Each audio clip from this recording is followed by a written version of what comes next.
En este video nos piden resolver un problema clásico de optimización, en el cual nos dan el problema de cómo construir la caja de volumen máximo. La forma en que se construye esta caja es la siguiente. Tomamos una lámina cuadrada de cartón, nos da el lado igual a 3 metros, se le cortan las esquinas y se doblan hacia arriba. El resultado entonces es una caja de base cuadrada y sin tapa. La pregunta es hallar el volumen máximo posible de la caja que se puede construir de esta manera a partir de la lámina inicial de cartón de 3 metros de lado. Entonces lo primero que uno debe hacer en estos problemas es convencerse de alguna forma que ese problema sí tiene solución, es decir, que sí hay una caja de mayor volumen. En este caso les puse aquí una animación que muestra todas las posibles cajas que se pueden construir de esta manera. Entonces, si uno, por ejemplo, corta muy pequeñas las esquinas, le queda una caja muy panda, usa mucho material, pero la caja es muy poco profunda. Si uno corta las esquinas muy grandes, bota mucho material, pero también le queda una caja muy alta y el volumen es pequeño. Entonces pasamos de tener una caja muy panda de volumen pequeño a tener una caja muy alta de volumen pequeño. En la mitad, en alguna parte, debe haber una caja de volumen máximo. Bueno, ahora para resolver el problema matemáticamente, lo primero que tenemos que hacer es identificar las variables. Entonces vamos a hacer un dibujo por acá de la situación. Y entonces tenemos una lámina cuadrada de 3 metros por 3 metros a la cual le vamos a cortar las esquinas de manera simétrica. Supongamos que cortamos estos pedacitos en cada una de las esquinas y doblamos, y el resultado entonces es una caja de este tipo, sin tapa y de base cuadrada. Entonces lo primero que tenemos que hacer es identificar las variables. La variable dependiente es fácil porque me la da el problema. A mí me dicen, tengo que hallar el volumen máximo posible.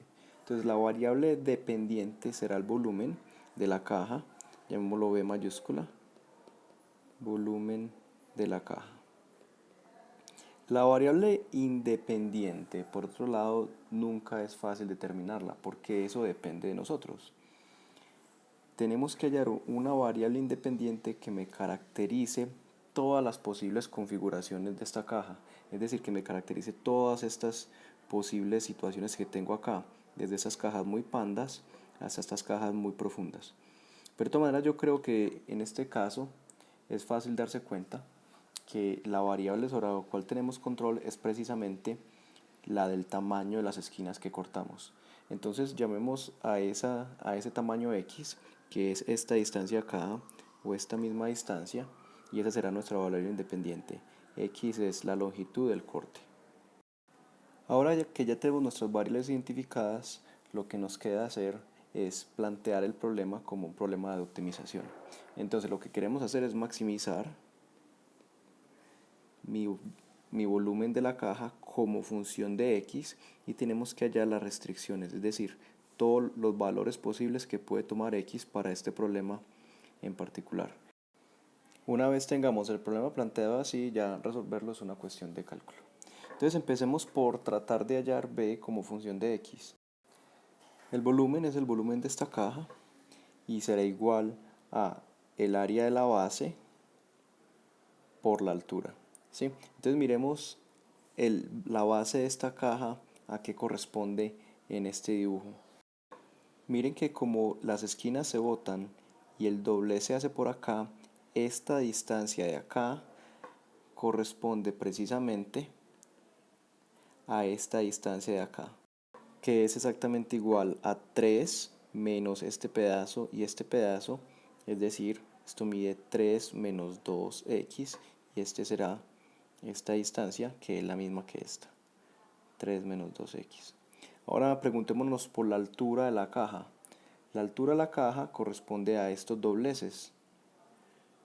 En particular, cada uno de estos lados mide x.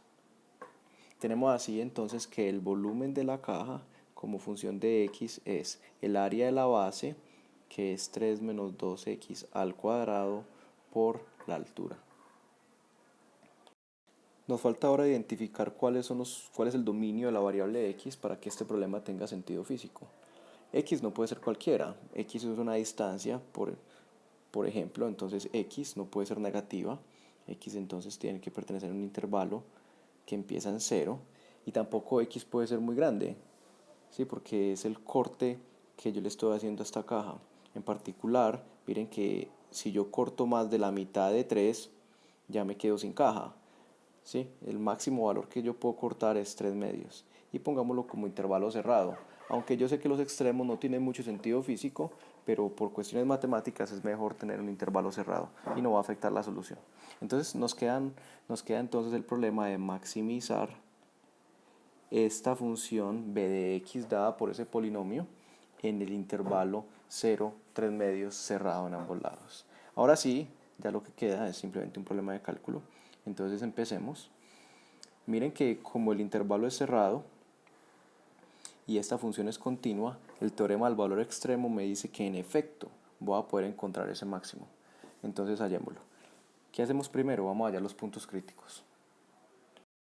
Para esto diferenciamos esa función, entonces calculo b' de x y tengo ahí un producto. Entonces es x por la derivada de 3 menos 2x al cuadrado, que es baja un 2, por 3 menos 2x a la 1, por la derivada interna, que es menos 2, más 3 menos 2x al cuadrado por la derivada de x, que da 1. Esto es menos 4x por 3 menos 2x, entonces me queda menos 12x más 8x al cuadrado más este binomio cuadrado que es 9 menos 12x más 4x al cuadrado. Recopilando términos ahí, me queda un 9 menos 24x más 12x al cuadrado. Para hallar los puntos críticos tengo que hacer que esto sea igual a 0 y resolver esa ecuación. Dividamos por 3 en todas partes, entonces me queda que 3 menos 8x más 4x al cuadrado es igual a 0 y ya puedo resolver con la ecuación cuadrática. Tengo entonces que x es igual a 8 más o menos raíz cuadrada de 8 al cuadrado, que es 64, menos 4 por 3 por 4, que es 48, sobre 2 veces 4, que es 8. Es decir, que x es igual a 64 menos 48 da 16, 8 más o menos raíz cuadrada de 16 sobre 8, y eso me da dos números. X puede ser 8 más 4 octavos, es decir, 12 octavos, que me da 3 medios, o x puede ser 8 menos 4 octavos, que es 1 medio. Entonces tengo dos respuestas posibles. Vamos a ver cuáles de ellas tienen sentido físico. El intervalo que tenía yo en mente es el intervalo de 0 a 3 medios cerrados. Entonces ambas de esas soluciones, ambos de esos puntos críticos están en ese intervalo. Muy bien. Ahora, como esto es un intervalo cerrado, para hallar el máximo absoluto, lo único que tengo que comparar es el valor de la función b de x en los puntos críticos y en los extremos del intervalo. Eso es lo que me dice el teorema de Fermat y eso es lo que vamos a hacer en este momento. Entonces simplemente calculo b en los extremos del intervalo en 0, en 3 medios y en los puntos críticos. 3 medios es un punto crítico, pero ya está acá, entonces únicamente me queda calcular b en 1 medio. B en 0 es que pasa a una lámina si no corto nada, el volumen me da exactamente igual a 0, pueden verificarlo metiendo en esta fórmula. B en 3 medios es el volumen si yo cortara todo lo máximo posible. Miren que cuando hago x igual a 3 medios acá, esto me queda 2 por 3 medios, 3, 3 menos 3, 0, y también obtengo un volumen de 0. Y ahora b en 1 medio es 3 menos 2 por 1 medio, que me da 1 al cuadrado por 1 medio, eso me queda 2 al cuadrado 4 dividido 2 igual a 2. ¿2 qué? 2 metros cúbicos. Entonces miren que como este 2 es el máximo valor de entre b evaluado en los puntos críticos y en los extremos del intervalo, eso me dice que la función b tiene un máximo absoluto en x igual a 1 medio y que 2 metros cúbicos es el máximo valor posible de la función b en ese intervalo. La respuesta a la pregunta que nos haría el problema entonces es que el máximo valor posible de la caja resultante es igual a 2 metros cúbicos.